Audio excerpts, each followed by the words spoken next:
ప్రభుత్వంలో వల్ల ఆ బతుకుని రోడ్లకు తెచ్చినారు. ఇది కాదు అని చెప్పి కూడా నేను తెలియజేస్తున్నాను. అదేవిధంగా మన ఆదోనికి వస్తే, మన ఆదోని గురించి ఫస్ట్ మాట్లాడాలా.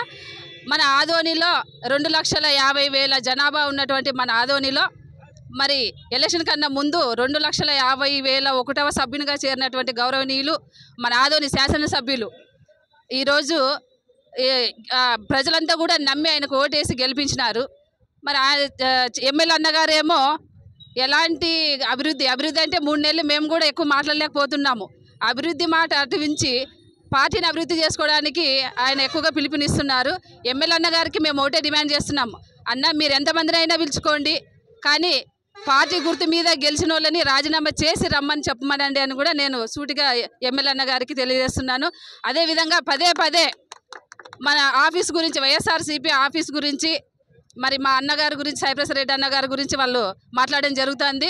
మేము కూడా ఆ పార్టీ ఆఫీస్లోన ఎన్నో సందర్భాల్లోన మేము కూడా ఆఫీస్కి వెళ్ళడం జరిగింది. ప్రోగ్రామ్స్కి అయితేనేమి, ఏదైనా కష్టాలు వచ్చినప్పుడు కానీ, ప్రజల కష్టాలు వచ్చినప్పుడు కానీ మాట్లాడడానికి వెళ్ళడం జరిగింది. ఆయన పదే కబ్జా, పేకాట, అదేవిధంగా చిల్లర రాజకీయాలు అంటున్నారు. మరి ఈరోజు మీరు చేస్తున్న రాజకీయం ఏమి అని కూడా నేను ఆయన సూటికి క్వశ్చన్ చేస్తున్నా. అన్న మీరు ఈరోజు ఆదోనిలో చాలా వరకు అంటే ఎలక్షన్ కన్నా ముందు ఆదోని చూడలేదు ఆయన, నాకు తెలిసి. అప్పుడు ఏమన్నాడంటే రోడ్లు చాలా చిన్నగా ఉన్నాయి, ట్రాఫిక్ ఎక్కువ ఉంది, దీన్ని ఎవరు పట్టించుకోలేదు అన్నారు. మరి ఈరోజు ఆ రోజు చూడకుండా మాట్లాడినటువంటి వ్యక్తి ఈరోజు ఆదోని అంతా చూడడానికి తిరుగుతున్నారు. ఈరోజు చెప్తున్నారు రోడ్లు చాలా వెడల్పుగా ఉన్నాయి, ఇక్కడ ఎవడు అడిగేవాడు లేడు, ట్రాఫిక్ అంటే చెప్పేవాడు లేడు.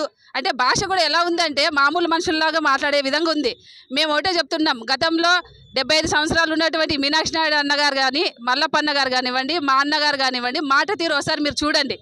ఎందుకంటే ఈరోజు ఎలక్షన్ కన్నా ముందు మీరు మామూలు ఒక వ్యక్తి, ఇప్పుడు మీరు ఒక శాసనసభ్యులు, మీరు మాట్లాడే విధానంలో కూడా మార్పు రావాలని నేను కోరుకుంటున్నాను. అదేవిధంగా మీరు బండ్ల దగ్గర పానీపూరి తింటున్నారు, అరటిపళ్ళు తింటున్నారు, మల్లెపూల బండి దగ్గర పోయి ఇవి హైబ్రిడా లేదా జవారా అని చూస్తున్నారు. చాలా సంతోషం.